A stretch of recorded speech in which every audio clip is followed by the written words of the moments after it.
All right. Are we live now? I believe we are. Okay, perfect. Well, good morning, everyone, and welcome to day 2 of Mapping the Mind. It's just to provide a brief introduction. Mapping the Mind is an annual psychedelic science conference that aims to raise funds and awareness in support of psychedelic research. This year, proceeds from Mapping the Mind 2020 are being donated to MAPS Canada and will help fund a study on psychedelic therapy for eating disorders. Eating disorders are among the most challenging mental disorders to treat. Furthermore, the mortality rates for anorexia nervosa are the highest of any psychiatric disorder. Traditional treatments for eating disorders are relatively ineffective, and there's growing evidence that psychedelic-assisted therapy could be effective in treating this population. This phase 2 study, led by Dr. Adele Lafrance, will look at the potential of MDMA-assisted psychotherapy to treat anorexia nervosa and bulimia, and will have 3 sites, 2 in Canada, in Toronto and Vancouver, and 1 in the USA in Denver. Conference attendees are able to donate directly to support this study through Crowdcast by using the donate button that you'll see at the bottom of your screen. So just to give you an overview, we're going to have a discussion with our wonderful panelists for about an hour. And after that, there's going to be a Q&A for about 30 minutes. And you can submit your questions at any time by using the Ask a Question button on Crowdcast on your screen. So without further ado, why don't we delve in, and I will introduce our panelists for this Emerging Voices in Psychedelic Science panel. So the gentleman in the car, who is the multitasker as per the chat, is Chris Timmermann, PhD. He has a background in cognitive neuroscience and psychology and completed his PhD in neuropsychopharmacology at Imperial College London, investigating the effects of psychedelic drugs in the human brain and mind with Robin Carhart-Harris and David Nutt. He completed the first neuroimaging studies of the effects of DMT in the human resting brain, and also does research on the effects of psychedelics in human experience and beliefs. The research in DMT is part of the Beckley Imperial Research Program. Our next panelist that I'll introduce is Rebecca Rothberg. Rebecca is a doctoral candidate in clinical psychology at the PGSP Stanford PsyD Consortium and a predoctoral intern at Santa Clara University in Northern California. Prior to pursuing her doctorate, Rebecca received a master's from Teachers College, Columbia University, during which she worked as a research assistant in Dr. Elias Dakwar's lab at the New York State Psychiatric Institute, Columbia University Medical Center, investigating ketamine-assisted therapy for substance use disorders. Her doctoral dissertation examines the mystical effects of ketamine in a randomized controlled trial investigating outcomes in adults seeking treatment for alcohol use disorder.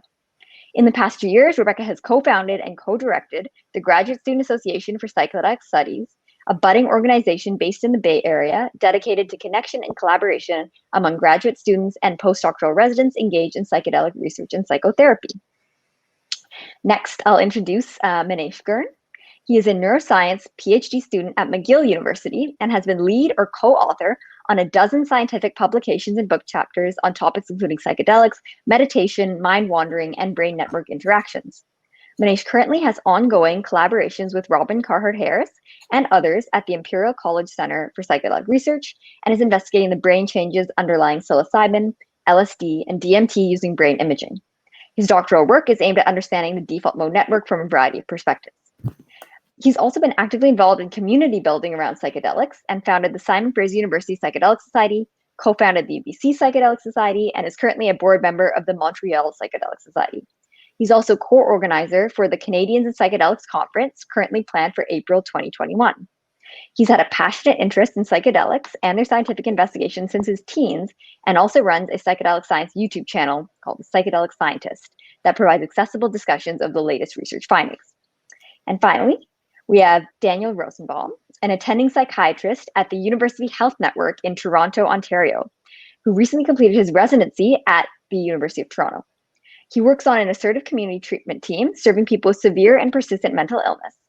During his training, he also developed an interest in psychosocial oncology and palliative care, especially end-of-life issues for marginalized populations, including people experiencing homelessness and people with severe and persistent mental illness. Daniel's interested in the potential application of psychedelic-assisted therapy in the fields of palliative and cancer care. He's received training and supervision in calm therapy, managing cancer and living meaningfully, as well as training in ketamine-assisted psychotherapy. He's recently joined the training committee of Therasil, a nonprofit dedicated to obtaining legal access to psilocybin-assisted psychotherapy for Canadians. So that was a lot to take in. I'm going to hand it over now to the panelists to each give a brief overview just about their specific areas of either psychedelic research or clinical work. So why don't we start with Chris? Hi. So thank you for the introduction and thank you for the invitation. And thank you also for the patience. I hope the sound is okay and the connection is good throughout. My work has primarily been 5 years, and the effects that DMT has in the human brain. I've taken a specific approach to understanding the brain effects of psychedelics, which is broadly summarized under the label of neurophenomenology. And the idea is that we try to approximate the biological phenomena, taking experience as a starting point. The idea is that whenever we try to understand these brain effects or these effects in consciousness, we put experience at the center of that investigation. So for that process, we've developed some methods like microphenomenology, which we think not only can help us understand some of these psychological effects more deeply, but also what may be, for example, some of the psychological mechanisms which underlie those experiential mechanisms that can lead to these transformative effects in mental health. The other aspect of my research, so that has led me to do studies, two main studies, one using EEG, which measures brainwave activity, and the other one using fMRI, more specifically EEG and fMRI combined. fMRI gives you a nice spatial resolution of what's happening in the brain under the effects of DMT. The other part of my research has focused mostly on the effects that psychedelics have on beliefs, and more specifically, what you might call metaphysical beliefs, or beliefs concerning the nature of reality, the nature of consciousness. And this has led me in more of my later work to focus a bit on what are some of the ethical implications of psychedelic use, the ethical implications of these so-called transformative effects, and how can we develop frameworks to help us understand, engage this experience from a responsible standpoint. So that's Excellent. Thank you so much. And we'll definitely, I'm sure people will have more questions for you about your specific areas of focus. Now, maybe we'll jump over to Rebecca. Sure. So yeah, thank you. And my research is definitely much more clinical, and it began in Dr. Elias Docwar's lab at the New York State Psychiatric Institute, part of the Columbia Medical Center, where I was a research assistant on trials investigating ketamine for the treatment of addiction. And at the time, around 2014, 2015, we were running trials for cocaine and opioid use disorders. And right around the time when I moved back to California to pursue my doctoral degree, we began a study investigating a one-time intravenous ketamine infusion in conjunction with motivational enhancement therapy for alcohol use disorder. So Dr. Docwar's primary paper from the study on these results was published earlier this year with findings that compared to the placebo control midazolam, ketamine significantly reduced the likelihood of heavy drinking days, increased the likelihood of abstinence, and delayed time to relapse. And this was a randomized double-blind placebo-controlled trial of 40 participants. And it was a 5-week trial with the infusion given during the second week following a designated alcohol quit day, and then a 3-week follow-up period. So given these results, and based off of previous research, both in Dr. Docwar's lab and others on mysticism and ketamine, we decided to do a secondary analysis looking at this variable of infusion-induced mystical experience to see whether or not it mediated treatment outcomes. And in fact, it did. So we found that mystical experience fully mediated the relationship between the treatment group and both at-risk drinking and time to relapse. And we also found that several of the subscales of mysticism that I can go into at a later point were significantly correlated with treatment outcomes as well. And these were subscales relating to ineffability and positive affect. And we have some theories on why this might be the case. So yeah, so this research kind of really sheds light on the role that mysticism and spirituality may play both in ketamine treatment and then also other psychedelic assisted therapies as well, and even across treatment modalities beyond psychedelics. So sort of pointing to this area around spirituality, existential concerns that don't get, haven't gotten as much attention in the mainstream in terms of the mainstream medical community and the science world. So sort of a push for spirituality in this work and its importance. Wonderful. Thank you for that. And again, I'm sure we'll have lots more specific questions for you over the course of this panel. Manesh, can you tell us about your work? For sure. Yeah. First, thanks for the introduction. And yeah, so as Nikhita mentioned, I guess my PhD work is aimed at understanding the default mode network. And I have a bunch of projects aimed at characterizing its role in like cognition, how exactly it's organized in the brain, and it's like how it relates to different types of behavior. And in terms of psychedelics, I have, I've been working with data collected in London by Chris, by Robin Carhart-Harris, by Leora Roseman, and kind of analyzing it in certain ways that test certain hypotheses that they have and that I've had regarding the default mode network and brain network interactions. And in terms of specific research I've done, I had a paper come out on psychedelics and creativity and kind of relating the psychedelic experience to the neuroscience of creativity. And there's a lot to go in there, but like in brief, what I was arguing, basically I was situating psychedelics in the context of a model of different types of thinking, such as dreaming, kind of focused thinking, rumination, and so on. And kind of in terms of this model, which is in the brain and in terms of our cognition, saying that psychedelics offer, a unique state that is similar to dreaming, but that occurs while we're waking, and therefore is conducive to the facilitation of having new ideas. And I can go into that more if you have a question. And then also, I'm really interested in testing hypotheses of the Rebus model. So this came up in the chat like yesterday, and it's a model proposed by Robin Carhart-Harris and Carl Friston. In brief, if I was to describe it in a couple of sentences, it's basically the idea that the subjective effects of psychedelics can be linked to their ability to reduce the kind of rigidity or the confidence we have in our greatest beliefs or our highest beliefs about how the world works and who we are and so on. And that this is in some sense mediated by changes in brain entropy and also the role of the default mode network in regulating brain dynamics. And so but the thing is, a lot of the hypotheses from that model, although indirectly supported by past research, haven't been directly tested necessarily. And so some of the stuff I'm doing with the default mode network and analyzing, for example, their LSD data set is like, to what extent are these things actually found in the brain? And I recently have a preprint online entitled LSD Flattens the Functional Hierarchy of the Brain, because part of this model is that there's a reduction in the kind of difference between low-level areas in the brain related to sensory processing and emotion, and the high levels are related to our models and beliefs and so on. And so I'm trying to test this in an empirical way by looking at the data they've collected.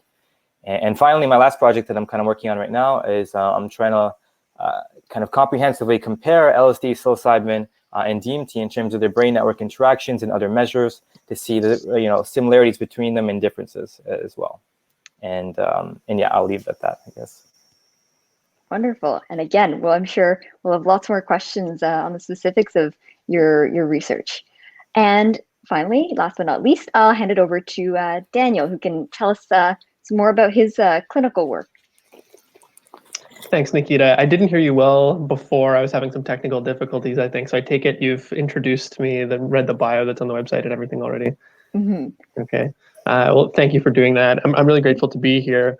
As Nikhita probably mentioned, I'm not primarily a researcher, and so most of the responses to questions I'll have today will be through a clinical lens.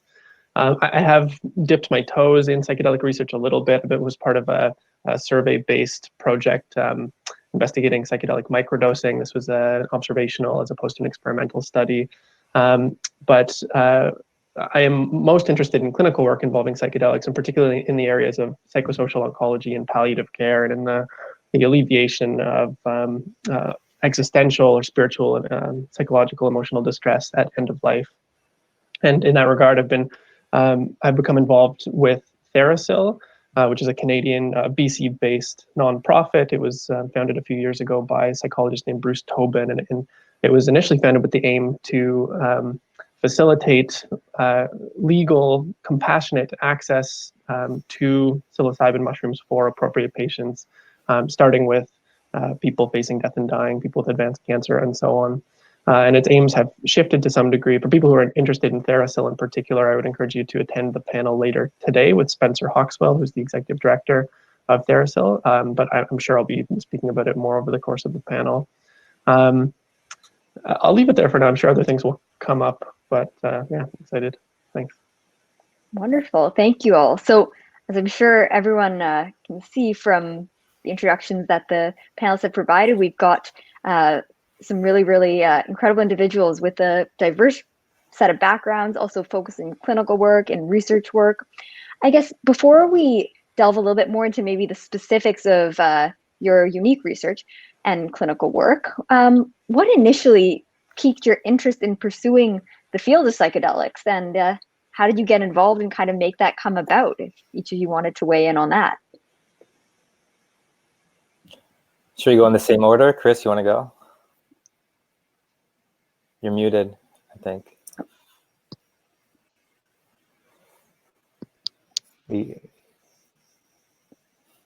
Maybe we can jump to Rebecca and then come back to Chris once he's on. Oh, there we go, I think. Chris, you with us? We still can't hear you, Chris.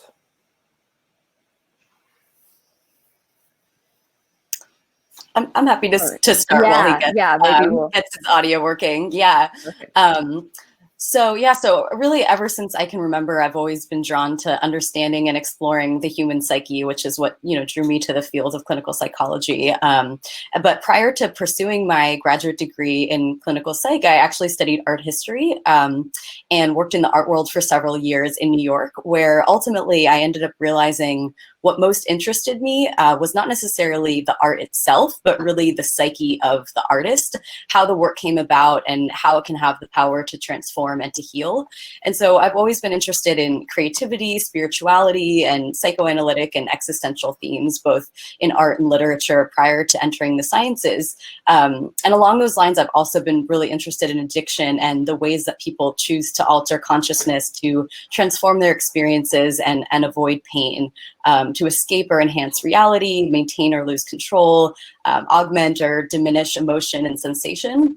And for me, these interests really intersect at the point of psychedelics and psychedelic research and clinical work as well. And I think psychedelics are so fascinating to me because they really tap into these different elements that I'm interested in, exploring reality, consciousness, our own psyches, and what it means to heal. And then, moreover, before I began my master's program in 2013, someone very close to me committed suicide. And that was an event that even more intensely sort of threw me into an exploration of these existential themes. And I became more interested in growth, post-traumatic growth and healing, and the ways that psychedelics might be able to help with this process. So, kind of serendipitously, just as I was beginning my master's at Teachers College and kind of going on this journey, I met another student in one of my classes with similar interests who happened to be a research assistant in Dr. Elias Dakwar's lab at the New York State Psychiatric Institute. And they were looking for a research assistant to join their team. And so they invited me, to come on board. And that's sort of, the rest is history from there. So that's really how I got started in this work. Wonderful, thank you. And Manesh, I'll turn it over to you. Sure. For me, it's very similar, I guess, because psychedelics intersect so many different domains, right? And so for me, it was at around, I think I was 16 or 17, a teacher in my high school gave me a book on Zen Buddhism. And this made me fascinated by the concept of, enlightenment, of kind of stilling and purifying our minds. And somewhere or another, I started meditating. I joined Transcendental Meditation, and then somewhere or another, I found psychedelics in a book or something. And at that point, I realized, here's these compounds that, are pretty stigmatized. People think you'll go crazy if you take them, but there's very intelligent, thoughtful people saying how they can catalyze these mystical, transcendental experiences. And I was like, why aren't people talking about this? Like, this is fascinating. And as I kind of grew older and in my late teens and kind of read more in philosophy and psychology type stuff, I just realized their potential and how fascinating they are, and like fascinating to understand and try to study, and also in terms of their potential for healing people. And so in undergrad, in my second year of undergrad, I started the SFU Psychedelic Society at Simon Fraser University in BC. And through that, I ended up going to a MAPS event in downtown Vancouver with some people from from the club. And at the end of this event, Rick Doblin was speaking. It was like a panel, and I went up to Rick and I was like, Rick, like, I want to do psychedelic research. Can you help me? And he actually, he was like, actually, I know somebody at UBC who might do fMRI for our MDMA trial. I can link you to her. And Rick actually, think about it. I'm some random kid who's going up to him at the end of a conference. He has a million things on his mind, but he actually sent an email on my behalf, CC'd me, and hooked me up with that lab. And that MDMA project fell through, but like I got a position in the lab basically through that. And I worked in that lab for 3 years and ended up publishing 2 papers related to psychedelics with that professor in that lab. And so basically Rick kind of started my career. And then also how I went on is that during undergrad, the lab I worked in was related to stuff like mind wandering, daydreaming, and different types of thinking. And like there were 2 really great grad students who are both now postdocs at Stanford. But they're both very much into meditation and psychedelics and this whole space, right? And they were kind of mentors to me, and they showed me the value of being proactive, taking initiative, going above and beyond what's expected of you as a student. And then even in undergrad, I emailed Robin Carhart-Harris and them saying like, oh, I want to analyze your data to look at psychedelics and creativity. And I ended up doing this research project before starting grad school, and then kind of built collaborations since then.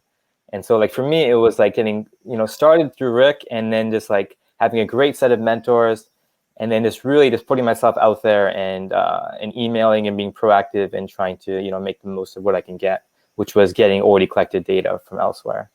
And then things moved along, and now I'm a grad student doing psychedelic research still to some degree. So. Very cool. And yeah, mentors can certainly play a key role in kind of our educational trajectories. So that's really amazing, especially that story about Rick. Mm-hmm. So Daniel, how about you? How did you get into this space? When I was in medical school, I read an article in the New Yorker called The Trip Treatment. And I didn't realize at the time, I actually only realized in the last couple of years that was written by Michael Pollan. And I think some of what was written about in that article went into the writing of his book. And I was fascinated by it. It seemed to bring together my main clinical interests at the time, namely psychiatry and palliative care. And I hadn't encountered anything like that in the course of my formal medical education. And through that, I continued to, I began to engage in some self-study, reading academic research papers and articles in popular media about this so-called psychedelic renaissance. And coming into the start of my psychiatric training in the residency program at U of T, I connected with a classmate of mine at the beginning of residency, and we discovered our mutual interest in this field. And this was 2015 when I began residency. And at that point, it felt a bit risky, actually, to declare an interest in this. And I don't know if that's a reflection of my perception of U of T in particular as a certain kind of institution, or whether it's a reflection of the time. But we talked about different types of writing projects we might begin, and we decided to hold off on it. Actually, it felt I suppose we were reacting to some kind of stigma that we thought we would be outing ourselves as the weird people in the program. And that began to change for me in 2016 after I attended the Horizons conference in New York City. And I was completely taken by the presentations from Roland Griffiths, from members of the NYU Research Lab, from Ken Tupper, a BC-based Canadian psychedelics expert, and others. And at that point, I realized that this is firmly a legitimate area of inquiry, including in biomedical psychiatry. And after returning to Toronto following that conference, we reached out to some of the higher ups in the department and asked for some money to start a psychedelic interest group, which we called Psychedelic Science Interest Group, or PSIG. And we were responded to only with support and enthusiasm, and even in some cases, I think some envy that we were at a point in our career where we could begin asking these questions and engaging in this kind of work where others who were more established and doing different kind of academic work weren't able to. I've lost the video feeds for you all. Can you still see and hear me? Yes. We can, yeah. Mm-hmm. Okay, good, thank you.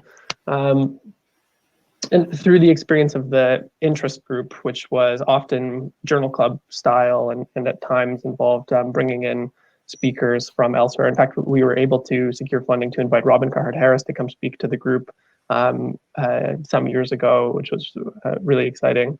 It made some connections with other people in Toronto, grad students, and so on. And that's how I became involved in the microdosing project. We just designed a survey and disseminated it. And over time, I began to declare or locate more finely my own clinical interest.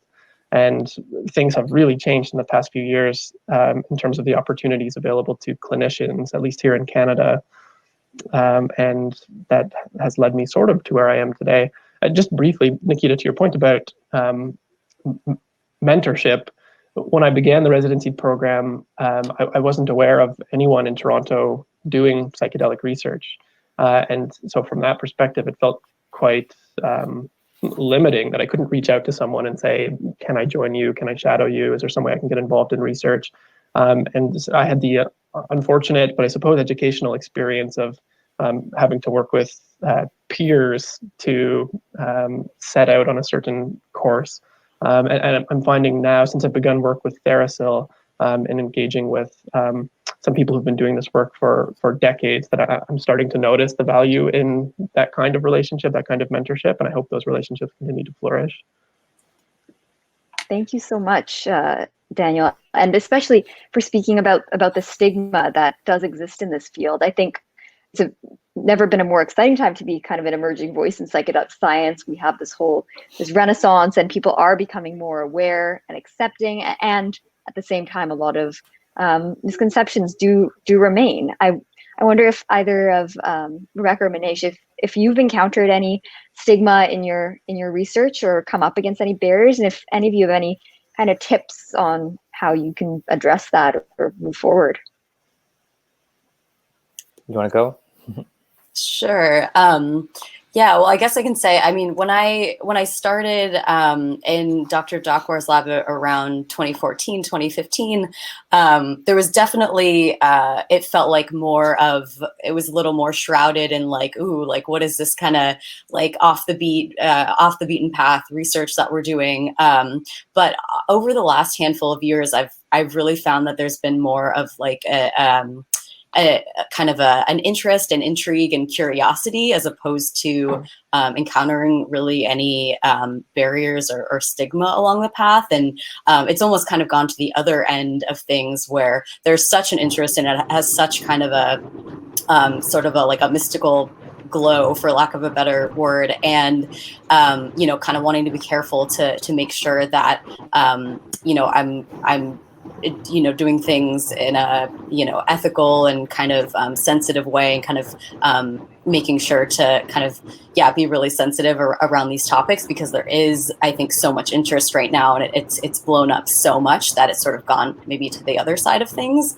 And yeah, in terms of the question was around kind of more stigma that we might have encountered, and how that's shifted. Yeah, I think at this point, especially being in the Bay Area, I feel really lucky that this is sort of, a hub of this work, and there's so many people here, including psychedelic elders who, have been, involved in this work from the very beginning, kind of in our culture back in the middle of the 20th century. And so I've found kind of only interest and enthusiasm as I've moved forward here, and also a lot of support from my doctoral mentors, Dr. Nancy Haub at Palo Alto University and Dr. Anna Lemke at the Stanford Addiction Medicine Clinic, two of my dissertation chairs. So I think, yeah, things have really shifted, and I feel lucky to be in the Bay Area where there is a lot of interest around this work in particular. Great. Nice. Yeah, for me, yeah, I've been lucky too, because I grew up in BC on the West Coast, so a lot of people were very open to it. You know, I started a couple student clubs at two different universities, and I received like minimal to no pushback from anybody, like as a part of like, you know, the schools or just students or anything like that. So I was lucky, and also with my research professor, Kalina Christoph, who I worked with at UBC, she was totally open. She's already like a daydreaming researcher, so she's already like very open-minded person. But what's interesting, coming to the East, at Montreal, I worked at the Montreal Neurological Institute, which is a pretty, like, I guess you could say, I don't know, like mainstream type of institution. And people are a bit more conservative in that sense, and kind of hesitant to engage with what they think is fringe research.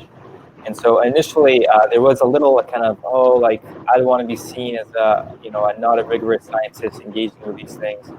But I mean, my solution to that is, it's like, hey, look at the literature, read some of the stuff from the Johns Hopkins group, from the London group. Like, these are legitimate scientists doing good work. And if you're a scientist, you want to study what's out there, you're not going to dismiss it as being nonsense. You can at least give it an unbiased look, right? So I feel like in overcoming any pushback that I've gotten, it's just a matter of strategic communication, of knowing where they're at in their understanding and how they view it, and catering it to, you know, catering how you communicate to that level. And at the end of the day, you can fall back on, read these couple of review papers, like look at the massive size of this literature and like how it's growing, and how, you know, they're actually genuinely looking at these things, not just trying to confirm their, you know, beliefs or the existing beliefs. So I think, you know, these days, I guess there is stigma still out there, but I find it's pretty easy to kind of convince rational, like reasonable people that, you know, there's no grounds for it. And I would agree with Rebecca too, that most people don't have that reaction. They're just like super curious. Hey, I heard about that. It's a thing now. Like, don't they make you go crazy though, or something, you know? And they're very open to being changed because they just don't know. There's lack of education there. So that's kind of my experience. Yeah, that's super encouraging. Yeah, thank you all for weighing in on that. And now we finally have Chris back. So Chris, we'll just hand it to you to tell us a little bit, if you could, about what got you interested in the field and how you kind of, yeah, found your way in. Yeah, thank you. Can you hear me okay? Can you hear me? We can hear you. Yeah. Okay. Apologies for the background noise. So if anybody can just mute me and unmute me whenever it's possible, because I'm having doing it here, that would be super appreciated. My background is, how I got in is basically I'm from Latin America, I'm from Chile. So there's kind of like a cultural provenance, sort of like the interest in outer states induced by these compounds is a bit in the air over there.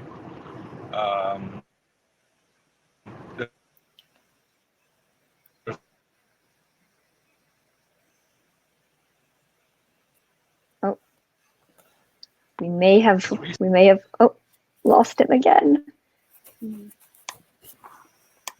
Okay, hopefully we'll be able to reconnect with Chris, but in the interest of time and wanting to make sure that we can get as much as we can from our panelists, I guess we can delve a little bit into some of the more specifics of each of your work.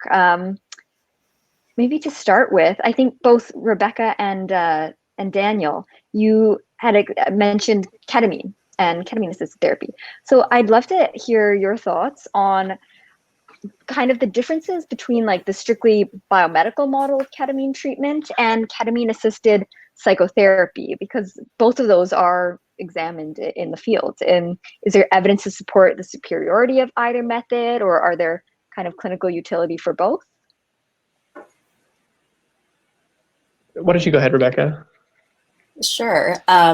Yeah, so from my understanding, and yeah, Daniel, please, yeah, feel free to chime in or correct me if there's anything that I'm kind of off here on. But from my understanding, the biomedical model of ketamine treatment really supposes that it's the substance itself, so like the chemical properties and kind of the way they exert on the brain that are responsible for the therapeutic action. So talk therapy within this model is not really involved, and it's basically kind of a medication dosing session.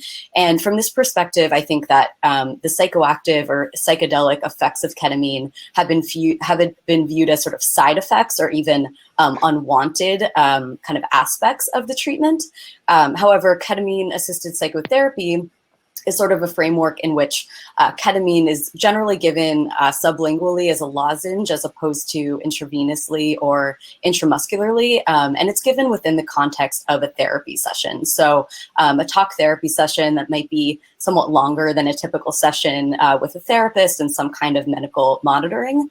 And in this case, in these practices, which are legal at this point, psychological distress is not just necessarily discrete DSM disorders. So it can include the processing of long-term issues from childhood, grief, loss, life transitions, and people might come in for multiple ketamine sessions over time as they work longer term with a clinician. So in this model, the psychoactive or psychedelic properties are really utilized for therapeutic benefit. And in terms of these different models, I think that there's really evidence for both of them for different populations under different circumstances. For example, ketamine has been used intravenously in emergency rooms, in psychiatric emergency rooms for the rapid reduction of suicidality. And that's sort of more within the biochemical model, I would say. And that's, there's some great utility in that. And then, for example, in even some of Dr. Dakwar's work on ketamine for different substance use disorders, while psychotherapy might have been employed in some of these trials, such as mindfulness-based relapse prevention, or the trial that I was looking at with motivational enhancement therapy, the treatment wasn't really advertised as ketamine-assisted therapy. These were within randomized controlled trials that sort of mitigated drug expectancy effects. So, in these cases, there's evidence that ketamine is effective for addiction, regardless of whether or not it's specifically given within the ketamine-assisted psychotherapy framework. But what I find really fascinating is that given the results of our and previous studies showing how important the mystical effects of ketamine are on these outcomes, it really seems like ketamine's benefits could be even augmented were ketamine given within a therapeutic framework that highlighted, amplified, and explored these spiritual and mystical experiences. Mm-hmm. So yeah, those are just some of my thoughts on the matter. I'm curious, Daniel, what your thoughts I just are. Noticed a comment in the chat about asking if we can get a link to that study, because I'd also be really curious to read that.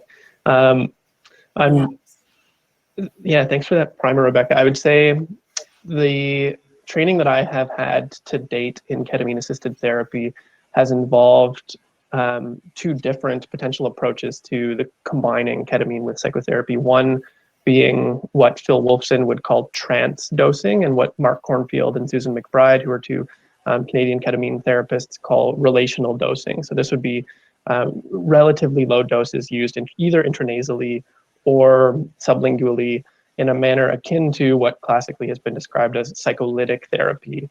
Lytic being to lyse, to dissolve defenses, to facilitate a freer kind of association, and to deepen a relational process, either with a therapist or with a partner, as in a dyad in the course of couples therapy, which is the way that Mark and Susan use ketamine in their therapeutic work. And that is quite different, certainly, than sitting in a clinic room and having an IV running for 40 minutes, which is a more biologically oriented approach to using ketamine to treat, say, depression. The other model I've been exposed to is more similar to psychedelic therapy as it's being studied in contemporary research into, say, psilocybin-assisted therapy for the treatment of resistant depression or end-of-life associated anxiety and distress, etc. And in this case, people can use either intravenous or intramuscular ketamine to bring about a profound, potentially transformative peak experience, maybe a mystical type experience, and to, in the course of the preparatory work and of course the post-medicine session integration, to engage in a kind of meaning-making process to reflect on the highly non-ordinary nature of that experience and to try to integrate it in some way. So I'll just say briefly, I'm attracted to a drug-assisted psychotherapy paradigm as opposed to viewing things through a purely biological lens, because I think it represents a fundamental stance difference in clinical psychiatry, where, at least as far as I understand in the Groff and Groff legacy kind of teaching, the work in psychedelic therapy holds at the fore this notion that a person or a mind body's natural orientation is towards healing, and that these medicines are profound facilitators of that kind of healing. And so the role of guide really is a kind of midwife to help occasion this experience that is transformative and healing. Whereas in much of clinical psychiatry, ordinarily, there's a positioning of patient as fundamentally broken. It's a kind of deficit model where something needs to be fixed. And so I very much appreciate that stance in psychedelic assisted therapy. And I could share, maybe I'll leave it there for now, but if people are interested, I can talk a bit about a clinical trial that's underway at Princess Margaret Cancer Center in Toronto, which is a big cancer hospital involving intranasal ketamine for the treatment of depression in palliative care patients, which is being employed in a more biological orientation. It's not being used in a drug-assisted psychotherapy paradigm, and I can talk about that at some point if people are interested. Thank you. Thank you both so much for weighing in on that. And for sure, I'm sure we'll have some questions popping up in the audience Q&A section. So Manesh, I'm gonna turn it over to you now. Maybe could you tell us just a little bit more about, I know some of your research is focused on the default mode network, and that's something that's really emphasized a lot in the media as being central to the effects of the classical psychedelics. Do you think this attention is fully justified, or could you tell us if there are any misconceptions about this concept that you think are common? And yeah, totally. So for one, I'll say from the outset, I feel like it's kind of overemphasized a lot of the time. So like this emphasis on the default mode network first came in the 2012 study with psilocybin that showed like that the default mode network became more deactivated, right? And also became less internally integrated, we could say. Became more disintegrated in some sense. And and that's kind of the narrative that's been ran with, and Michael Pollan, he popularized it in his book and all of this thing, right? But what's interesting is, for example, the finding of reduced activation was found with psilocybin, but it wasn't found with LSD or DMT, which Chris could speak to. There's a reduction in the connectivity within the default mode network, but it wasn't just reduced in its activity like a lot of people perhaps think. And it's also the case that, in terms of the default mode network becoming disorganized, or not even disorganized, that's too strong of a term, just like, to say it more precisely, it's like certain regions within the default mode network are less connected with each other, and for that to happen, and that does happen to some degree, but it also happens for a whole variety of other networks, such as, the dorsal attention network, the salience network, the frontoparietal control network, and so on. And the thing is, like, there's not even a clear, consistent relationship between, let's say, ego death and default mode network connectivity. It is there to some extent, but in maybe a couple of regions within the default mode network. And also it's present in other networks, such as the salience network, for example. And so basically this whole narrative that the default mode network encodes our ego, and if the default mode network becomes less active, the ego is gone, is just not necessarily, it's way more complex than that, and it's not necessarily true. Because for example, looking at correlations with ego dissolution, first of all, the relationship between the default mode network and ego dissolution comes from the fact that default mode network seems to encode processes related to a sense of self, related to memory, and so on. And so it's just assumed that, oh, the default mode network became deactivated, therefore it has to be because the self dissolved, you know? And this is something called reverse inference. It's like inferring that because a brain region did something, and then it must mean this cognitive process. But you can't really infer that way because every brain region encodes so many different processes, right? And the default mode, you know, if you focus on, you want to, I don't know, focus on doing anything in the external world, you're trying to solve some task, default mode network is going to become deactivated. Does that mean necessarily your ego is being dissolved? No, not necessarily, right? And so, you know, the default mode network is this very complex, multifunctional network that might not even be a monolithic kind of unified entity. Research has separated it into 3 distinct subsystems, which, when they all interconnected, that's what we call the default mode network. And so in each of these networks is associated with different functions as well. Like one is more involved in inferring the mental states of other people and kind of what they believe in. This is called theory of mind. Another is more so related to our ability to imagine the future and remember the past. And another seems to be related to our, you know, ability to see things as related to ourselves and other things not related to ourselves. And, you know, and these 3 different networks interact in very complex ways, in different ways depending on what we're doing. And so again, like this said, the whole narrative of this default mode network disorganization or reduced activity equals, you know, psychedelic transcendental states or something is totally not the case.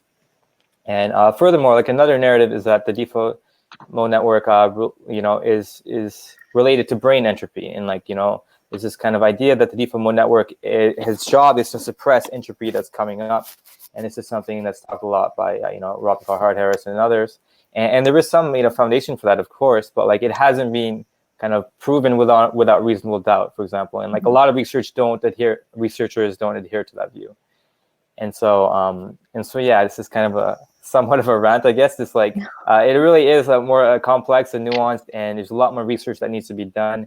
And if you talk to any research conducting these things, you'll realize that the simplistic narratives that are propagated in the media about the default mode network, even popularized by Michael Pollan, are not necessarily true. And again, a lot more work is needed. And yeah, and I guess I'll leave it at that. No, thank you so much for that. And I think especially we're lucky to have really experienced kind of people like you doing knowledge translation, like through your YouTube channel, and just making the science, helping people think critically about it instead of just taking everything at face value and making it accessible. So that's really important. Totally. Thank you for that. And we have Chris back again. Fingers crossed. Hopefully we'll be able to hear from you this time. Sure. All right.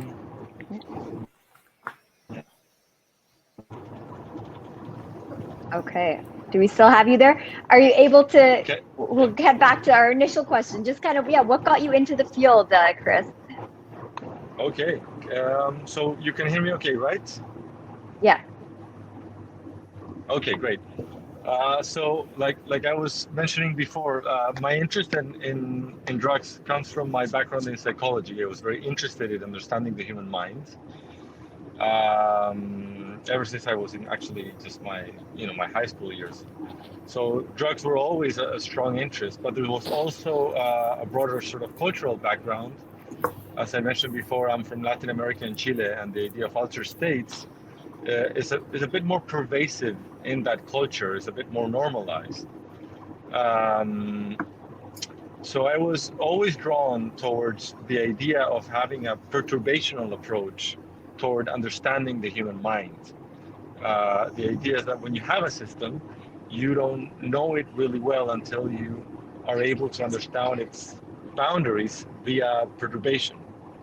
And the idea is that psychedelics are able to induce these unique sort of perturbations by broadening, if you will, kind of like the repertoire of available states that our mind can take. This kind of like, if you will, the kind of like cliche notion that psychedelics open up doors in a way is very interesting from a research perspective. It's this notion that there is a human mind, it has these possibilities, and until we understand these possibilities, then we cannot really say that we have a good understanding of the human mind. So that was a bit the initial standpoint from me, this very kind of broad idea of understanding mechanisms, understanding the human mind. And then I went into study neuroscience and consciousness research in Italy. And once I was here in Italy, I'm now actually visiting Italy, but here in Italy studying that, I went to a conference in London in 2013 called Breaking Convention.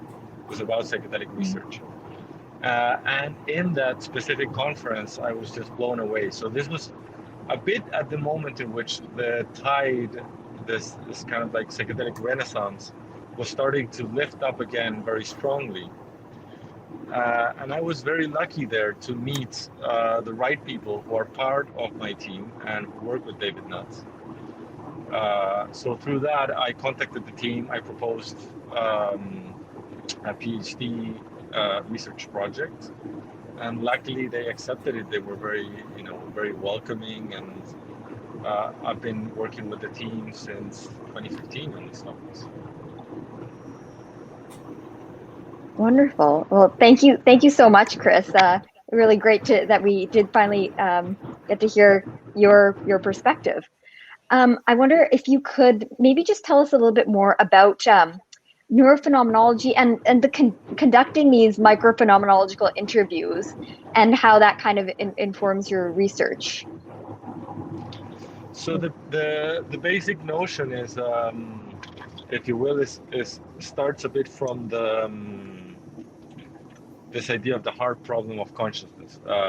This idea of, well, we can have, we have questions about neuroscience or questions about consciousness and its relationship to neural substrates or brain activity, which can be answerable in a certain short kind of term, if you will, right? So certain aspects related to the way that we process vision, for example, or the way that attention is directed to certain objects as opposed to other objects.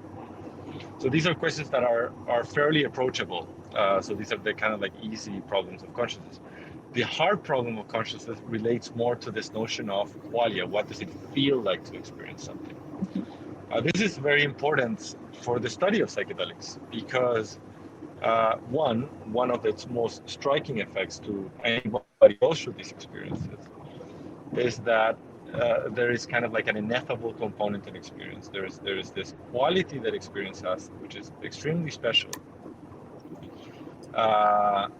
So therefore, trying to approach or understand this, we need kind of like more advanced methods. That's the first reason why I feel it is an important method for it.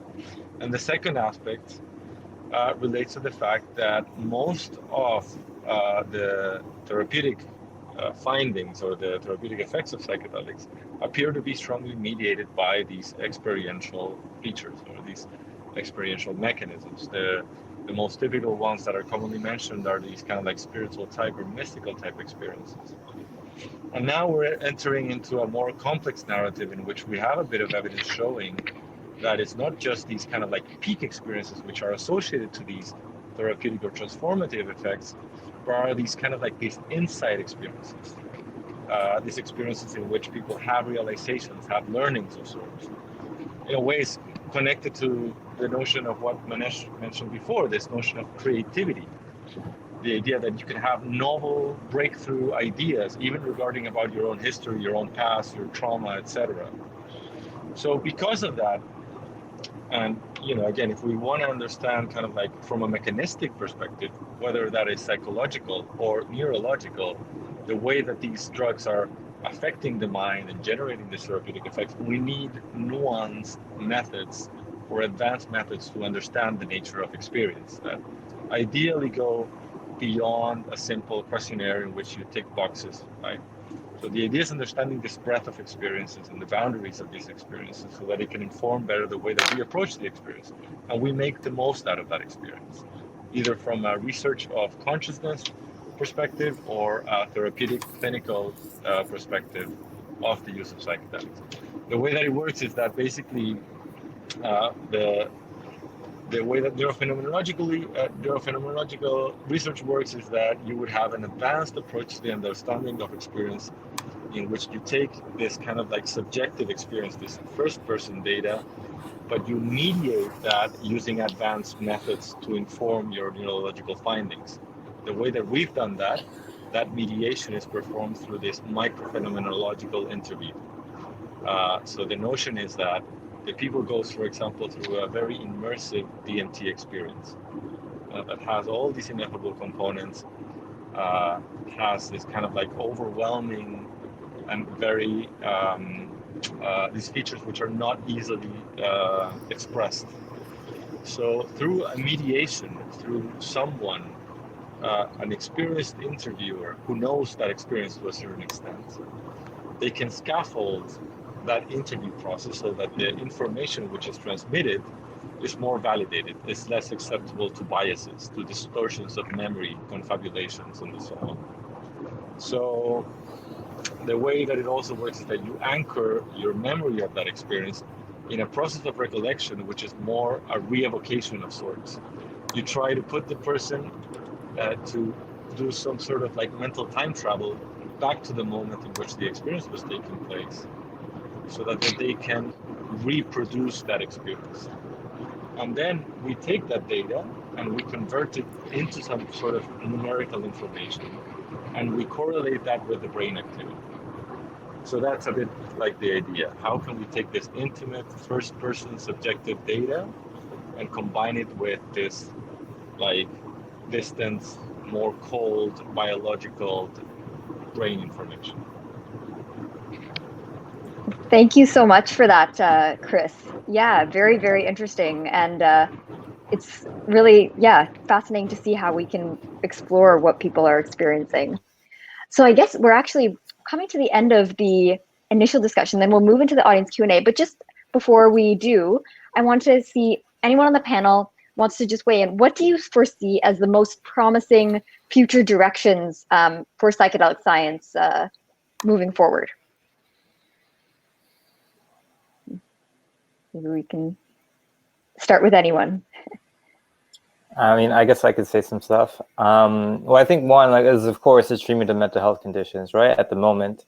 And just like for us to fully try to understand, in what way and to what extent can these substances help us, kind of treat a variety of different mental health conditions at a deep level, and with lasting benefits. And also, what I'm particularly interested in is understanding the mechanisms underlying them, right? How can we understand how they work and how that can be used to inform our understanding of how, personal transformation can occur, how we can kind of heal these deeper, aspects of ourselves that are not fully integrated, or however you want to say it. And also how that can, inform a greater set of methods and modalities that can also tap into these similar states, right? And it's kind of, I think, psychedelics are powerful, of course, but some people, it's not for everybody, right?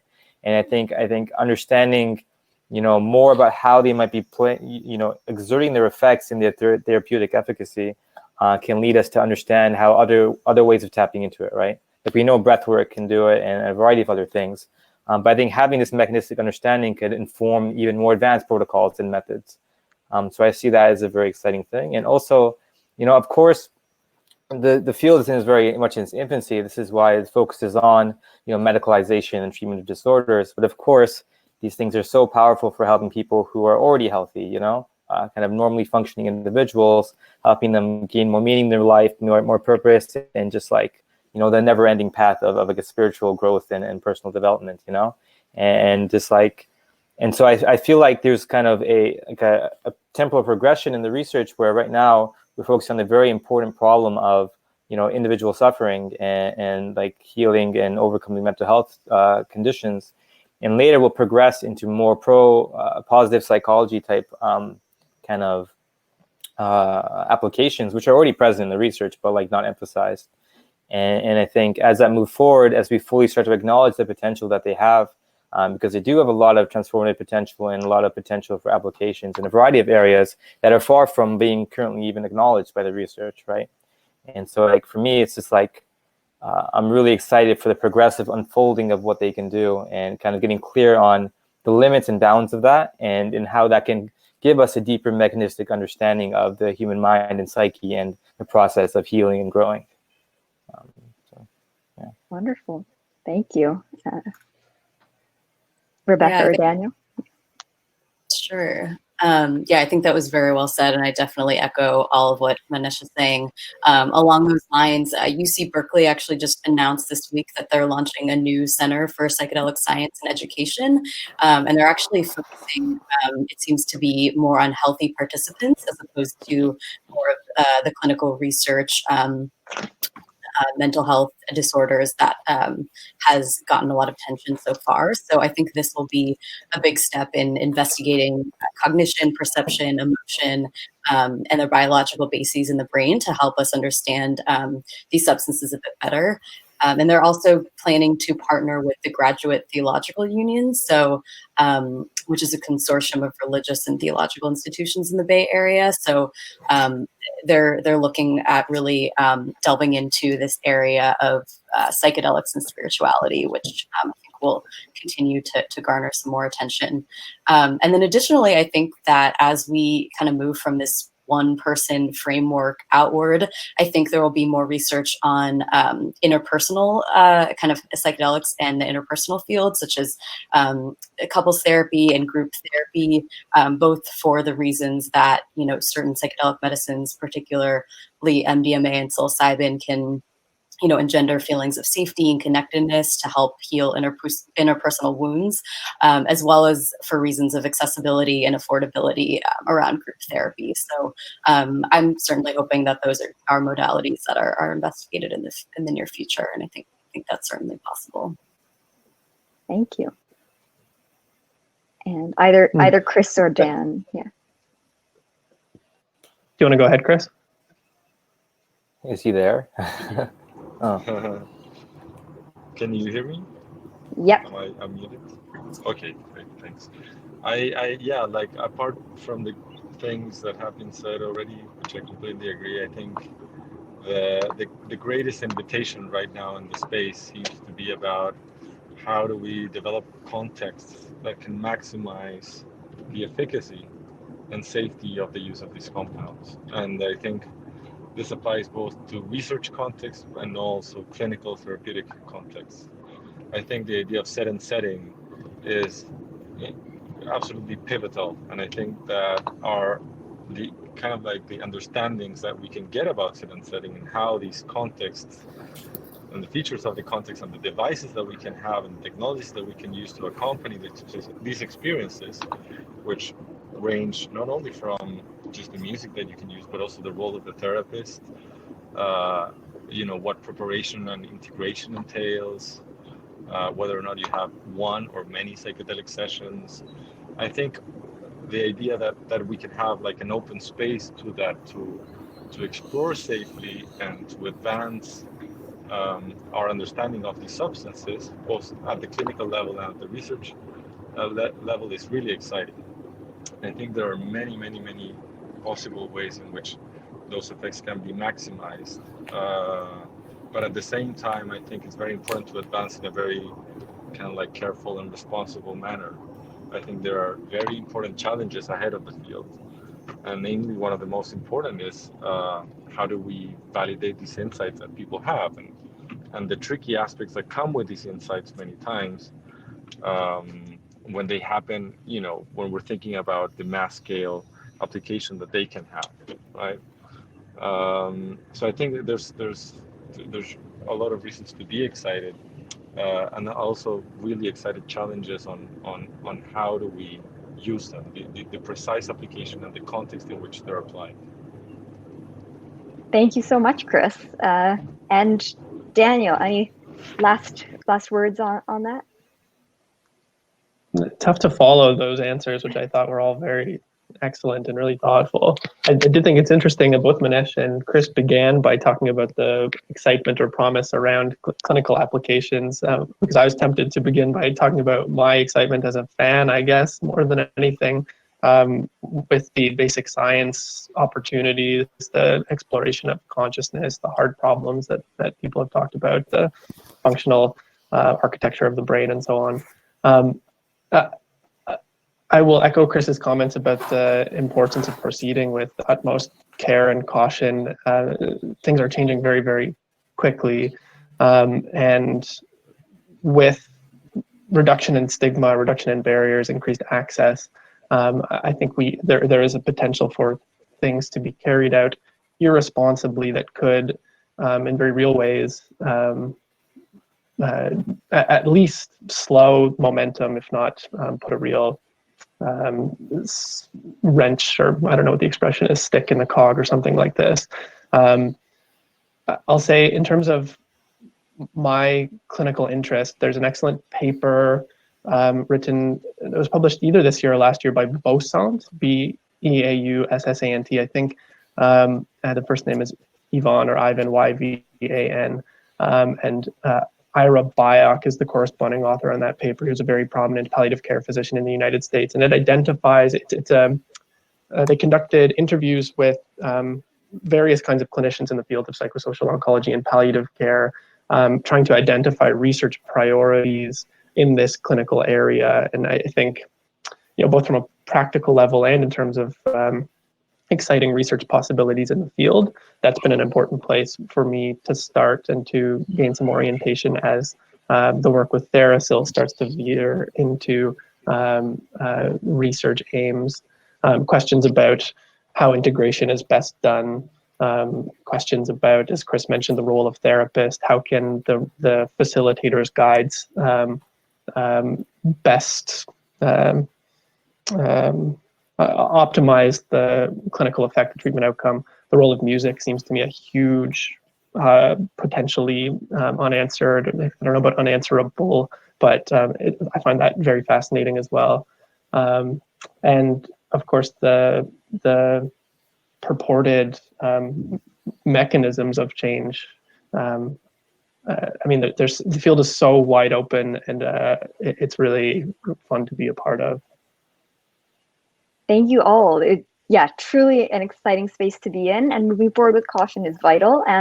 But also, yeah, there's lots to look forward to. So we'll now jump into the audience Q&A. We'll go with some of the most popular questions to start with. So number one, this may be, I guess, for Dan, but if anyone else knows, who would be the best person to reach out to in Toronto about mentorship? Mm-hmm. Very good question. I wondered the same things many times over the past few years. I suppose it depends on what kind of work you're most interested in, whether it's clinical or neuroimaging based or so on. I'm not suggesting that I'm the best person to reach out to in Toronto about these things, but I have at least some sense of the landscape. So I'll put my email in the chat, and if people want to contact me and ask some specific questions, hopefully I can facilitate some connections. Wonderful. Yeah. Thank you for that. And next, so this one is for Manesh. Can you recommend some resources, videos, papers, etc., for understanding how brain activity is mapped to generate entropy and free energy landscapes? Yeah, I mean, I can to some extent. Just a warning, like a lot of this stuff, it gets very, very technical, very fast. Half of it I don't understand. So I linked you. There's a guy named Maxwell Ramstad who worked with Carl Friston. So Carl Friston is basically a legend in brain imaging research. He created the statistical foundations of brain imaging with fMRI. He's been cited like 200,000 times or something in the research literature. And he discovered, he kind of came up with the free energy principle theory that that Robin Carhart-Harris and others are applying to understand the psychedelic state in their Rebus model paper. And so a guy I know who's a researcher in really kind of expanding the applications of the free energy principle is a guy named Maxwell Ramstad. He's actually based here in Montreal. If you look if you click ask a question and look at the comments, I put a paper in there. And I think that's a great overview of it. And I'll also post in the chat, I think this is a different paper. But really, I think the way to look into it is Maxwell Ramstad's papers. He has a lot of stuff out there. This is in addition to, of course, Robin's papers on the entropic brain, and it's kind of follow up the entropic brain revisited as well as the Rebus model paper. So I think looking through all that and the one I just posted in the chat, I think will give you a solid understanding of where that area is at. It really is in its infancy to some degree, and there's not that much stuff out there. As I was kind of alluding to before, a lot of it remains to be empirically tested, and a lot of it, in terms of the Rebus model and so on, a lot of it is theoretical and based in past research, but there has been a lot of stuff explicitly aimed at testing it, So I think, so Maxwell's work, that paper I put in the Ask a Question section, and also the other one I put in the chat, I think if you look at those and look at the stuff they cite, you'll be able to find like that whole literature and take a look. Wonderful. Thank you so much. So great question here we have from a behavior analyst in Toronto who's working with children with autism ages 2 to 6. They're wondering if there's any developing research on psychedelics being applied to youth that any of you are aware of. I can answer briefly by saying, not that I'm aware of. What the question calls to mind is the work of Alicia Danforth in California, who has studied MDMA-assisted psychotherapy for the treatment of social anxiety in autistic adults. So there seems to be some overlap there with what you're interested in. My opinion is, and I suspect that it will be very difficult to obtain REB approval for the use of psychedelics in young people. It's not to say that there might not be value there, both in terms of what Ken Tupper might call entheogenic education, opportunity for growth and development psychologically and otherwise in youth, and also in terms of treating clinical disorders. But because such an important exclusion criterion in contemporary research studies is the presence of either a personal or family history of psychotic illnesses, and because psychotic illnesses generally don't have their onset until late adolescence or early adulthood, my suspicion is that would be that those risks would be greater than most research ethics boards would be willing to accept. Yeah, I would agree with that. I also, I don't know too much about this, and I don't know if she's still the person to who would have this information. But last year at our GSAPS, the Graduate Student Association for Psychedelic Studies group conference that we had last year, Rebecca Matthews from MAPS spoke about, she heads up clinical research there, and she did mention something, I think, about trials with children and adolescents, and I don't know the details off the top of my head, but that could be something to look into and see if she has any more information about that. Wonderful. All right. So I think we'll move to the next question. Somebody's asking about, there's been a lot of talk about using psychedelic treatments for anxiety and depression, as you've noted, but are there any tangible studies to suggest they would be as effective treating some of the more taboo disorders, such as personality disorders?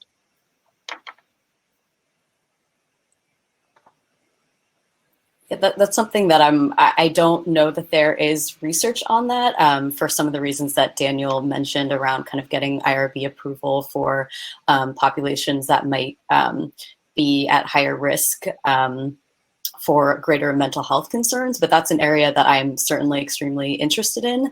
And, just thinking, it makes me think of some of the psilocybin studies done by the Johns Hopkins group, looking at personality traits that were shifted kind of in a longer term way by psilocybin experience. And one of those was the big 5 personality trait of openness. So I think that's one of the only studies, clinical research studies, that's shown personality change via psychedelics in a longer term way. And I think kind of building off of that, there's definitely area for a lot of research into that area. But I think it also has been, whoever asked this question, I think that's a good point, that it definitely has been a bit more taboo. And I'm hoping that this is something that will garner a bit more attention and be able to be explored a bit more, because I think there's a lot of utility here. Mm-hmm. I'll just add to that. I think Antonio is really on top of this and posted an article in the chat, which I haven't clicked on yet, but I presume is Rick Zeifman's article about making the case for the use of psychedelics in the treatment of borderline personality disorder. To whoever posed that question, I would recommend reading that paper. I think it's quite good. There is, I know a psychiatrist in Toronto who has done some clinical work using ketamine for in a psychotherapeutic context for people with highly treatment refractory borderline personality disorder, people with chronic suicidality who have not done well with conventional treatments, many iterations of conventional treatments. That's not been in a research context.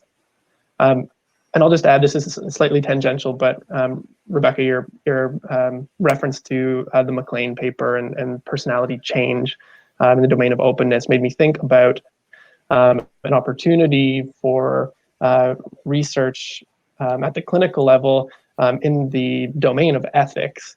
There's an interesting paper that was published in the Journal of Medical Ethics, I believe, or something like it, called The Ethics of Ego Dissolution. I can find it and post it in the chat, but it's quite interesting, and it suggests that that we need to think carefully about an informed consent process for clinical research, both in healthy populations as well as in people with certain diagnoses, in making people aware of the possibility of lasting changes in their personality, their orientation, their priorities, and so on. And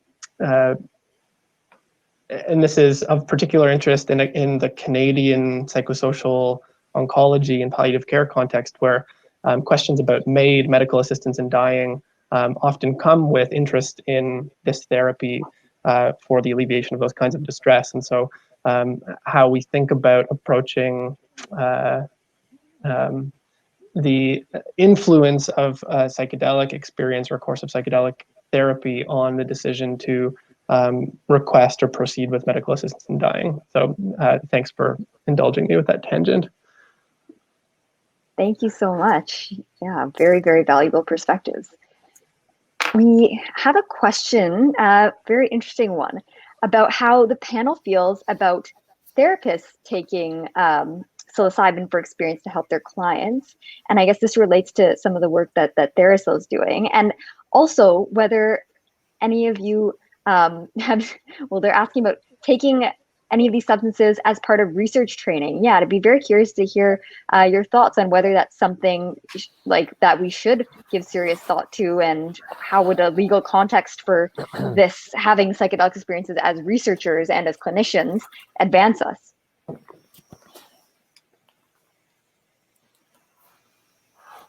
I guess I could say something if nobody else is going to go. Yeah, it's interesting. Like, you know, in the old days, well, not the old days, like, I guess it is the old days, like, what was it, 80, 70 years ago? You know, in Switzerland, they, you know, researchers had to take it, and it was like a very normal, you know, thing that if you want to understand these drugs and study them, you have to have the experience, right? And I think researchers these days are in a kind of double bind, where on one side, if you're somebody who openly professes to using psychedelics, they're like, oh, you're no longer objective, you're biased, you might be trying to confirm your own beliefs, you know, your own a priori beliefs. Or, you know, if you never took it, it's like, oh, you never took it, how could you understand what you're studying, right? So it's like we're in this bind where either way you can get critiques. But honestly, like, I'm moving towards the view that, you know, it makes more sense for researchers to do it and have the experience, because we're dealing with these very kind of out of the ordinary experiences that we never come across, in which radically alter the fundamental, you know, structures of our experience. And so for us to try to understand these experiences in terms of these kind of abstract qualities, it's like even ego dissolution. We measure ego dissolution. It's like we ask questions like, you know, I felt a sense of, you know, merging into my surroundings, or I felt a sense of a disintegration of my ego. But it's like, what does that even really mean? And how could you really derive any meaningful, like, semantic content from that statement without having kind of some kind of experiential knowledge?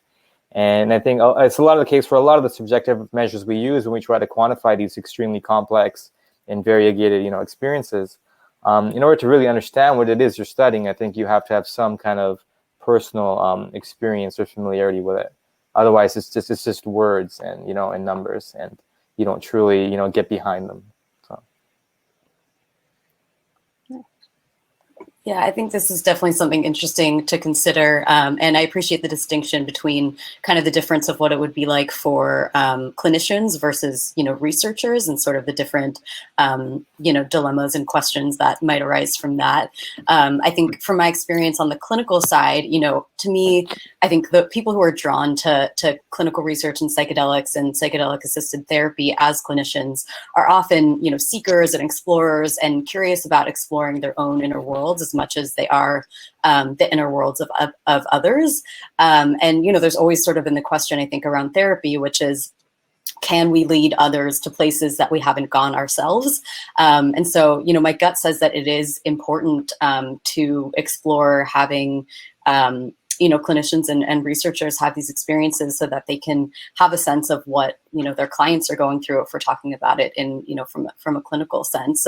But I think it's also, there's so many different places from which psychedelic experience can be drawn from, as we've talked about. So, other modalities such as different kind of, spiritual philosophies, psychotherapy, psychoanalysis, breath work, other kinds of experiences that might tap into similar states are also things that I think would be interesting and important to consider as sort of a requisite for training as well.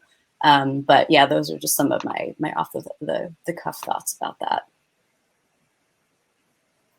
If I could just add to that in terms of the clinical piece, I think those were both excellent answers.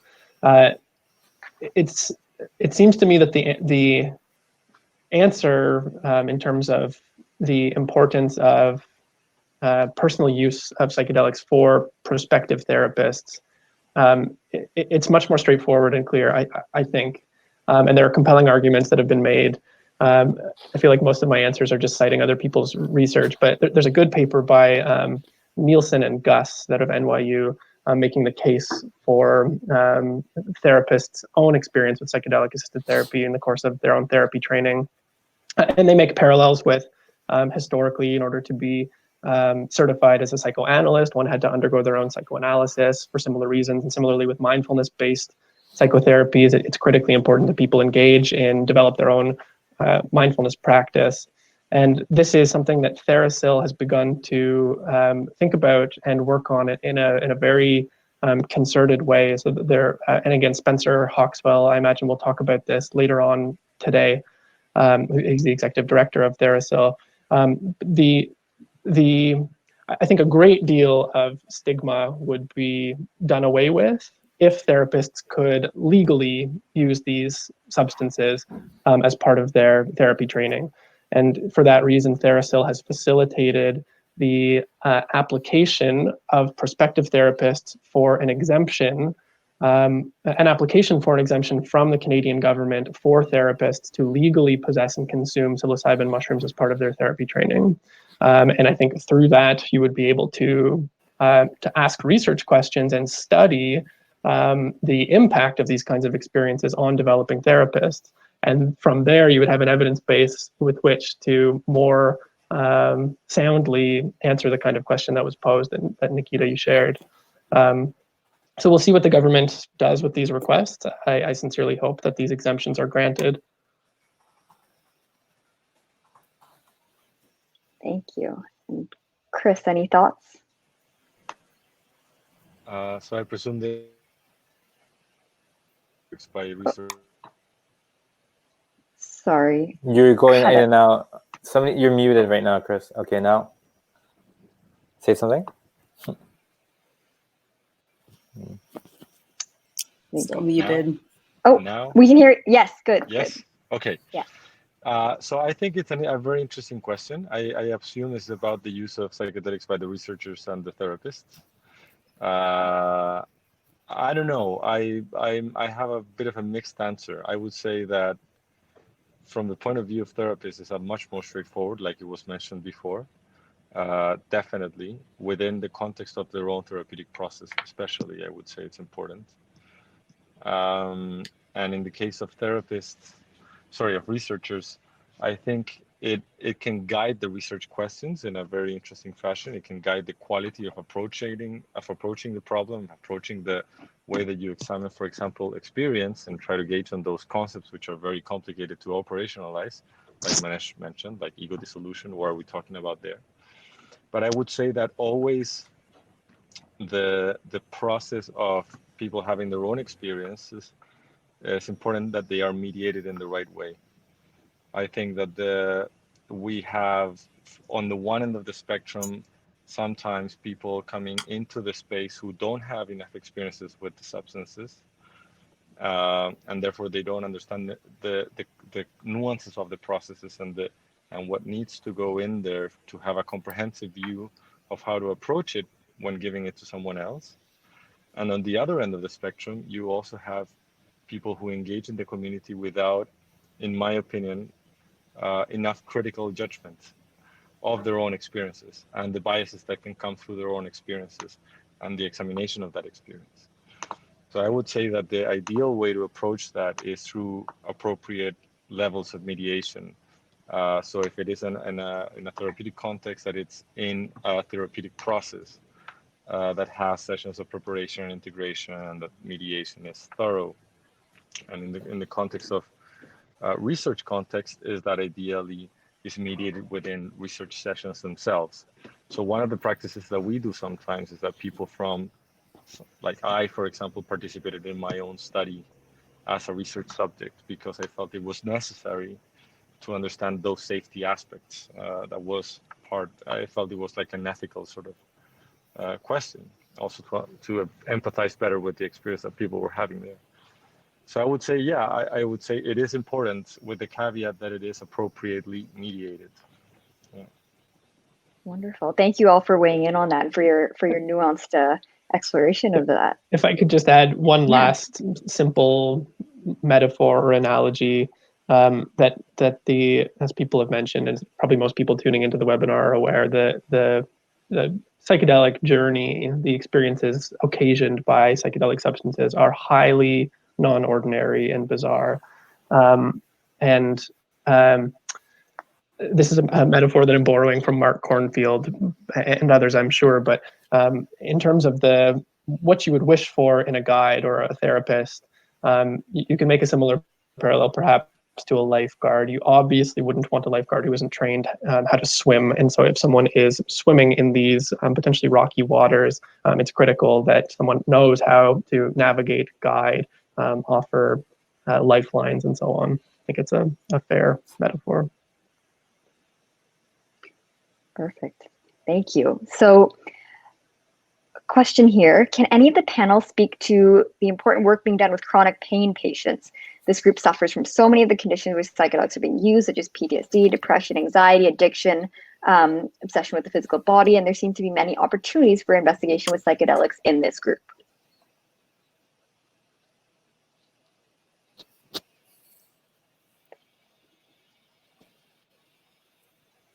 I don't know much about this at all. I'd be curious to learn more. It seems like an interesting area of inquiry in terms of clinical research.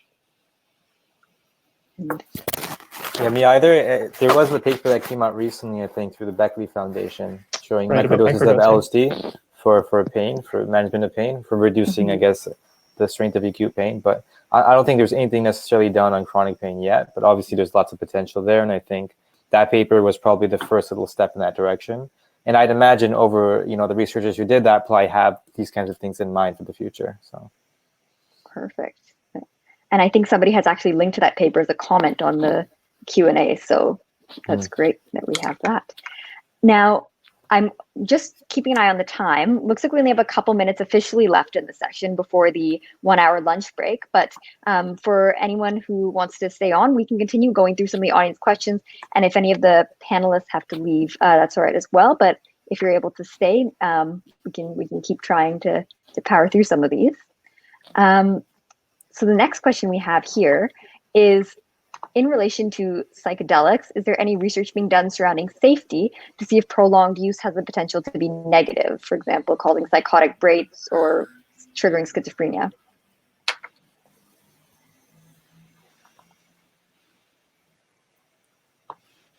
Chris, you're muted. I think Antonio needs to unmute you there. Oh. We still can't hear you.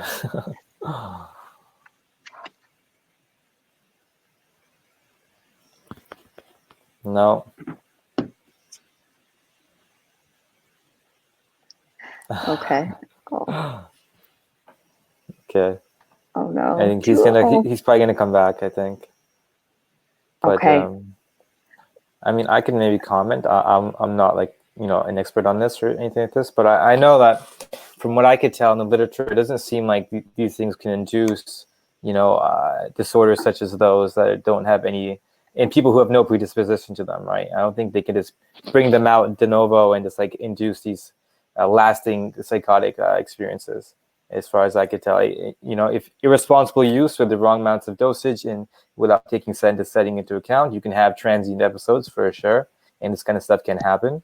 But as far as I know, it's very unlikely, or I don't know if there's any documented cases of it inducing a lasting schizophrenia when there's no predisposition in the family. But then again, your question asks for prolonged use, and prolonged can mean a lot of things. So who knows? Like, I don't know if they obviously haven't done studies in humans with dosing somebody for every day for an extended period of time. But as an interesting anecdote, back in the 60s, or maybe mid 60s, Ram Dass, Timothy Leary, Richard Alpert back then, I guess, and their crew in Millbrook, which is I guess an uptown place in New York or something. Anyway, so they wanted to find out if they did enough LSD continuously, if they stayed high, and they locked themselves into a house, this mansion, for I think it was 2 weeks, taking LSD in increasing doses every day, and they emerged from that like hating each other, being pissed off, being tired, and being back as they were at the beginning. And so, I mean, obviously, it was a negative experience for them, and they saw that that it didn't get them what they were trying to get, which is some lasting mystical consciousness. But it didn't make them all psychotic either. So I don't know. I have a couple thoughts about this. One is that it will be a difficult question in some ways to answer, at least in terms of what we can glean from the contemporary clinical trials, because patients with known risk factors are so carefully excluded. That being, as Manesh alluded to, people with a personal or family history of a psychotic disorder, or even in some cases bipolar disorder. I would again point to the work of other research groups, specifically in this case Matthew Johnson at Johns Hopkins, who has, the Johns Hopkins group published safety guidelines for work with human subjects and using psychedelics. Or I believe that paper uses the word hallucinogens. And similarly, or more recently, they published a paper about abuse liability of psilocybin when used in a psychotherapeutic context, and those are important contributions to the field here.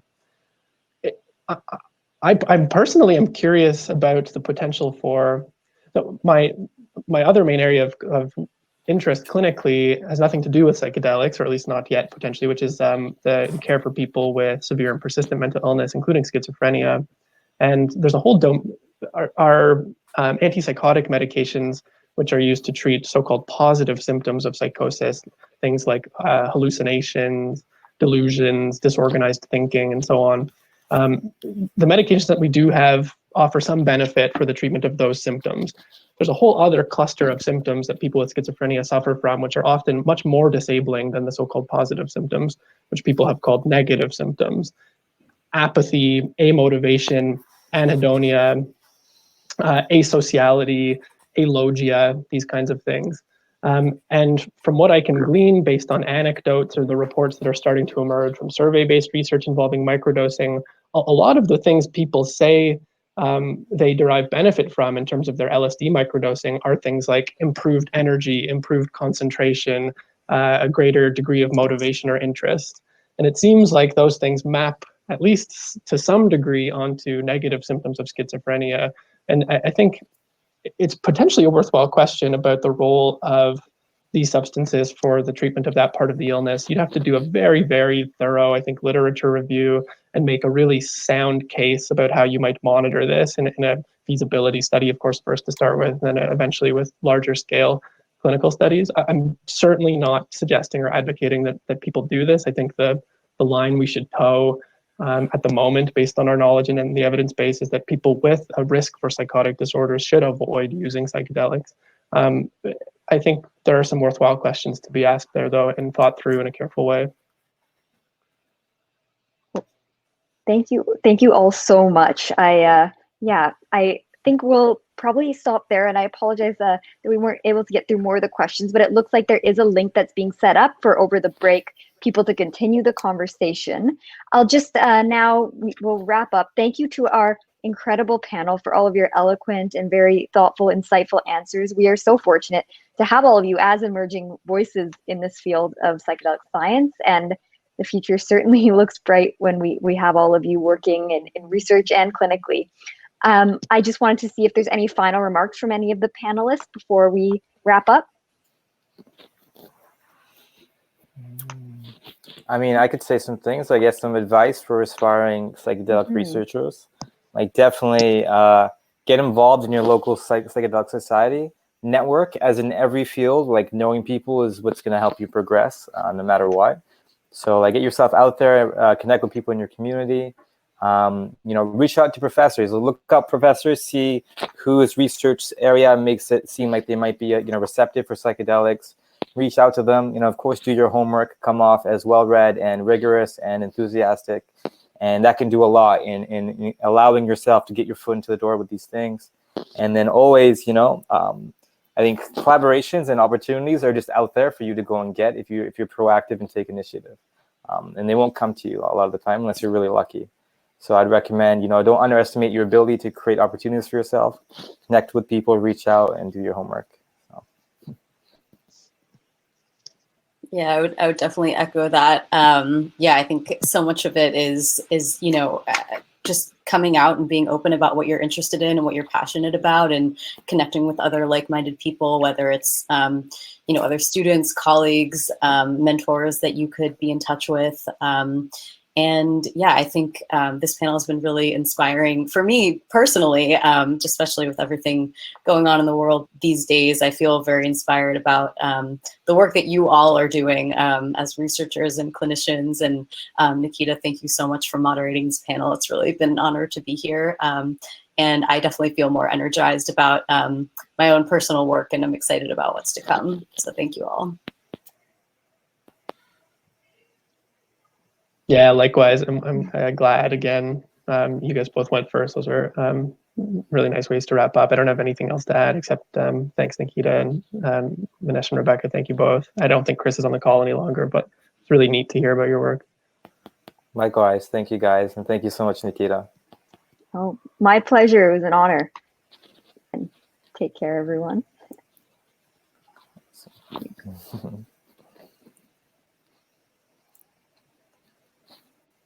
I guess we'll be disconnected soon, or we'll sit here awkwardly for a few minutes.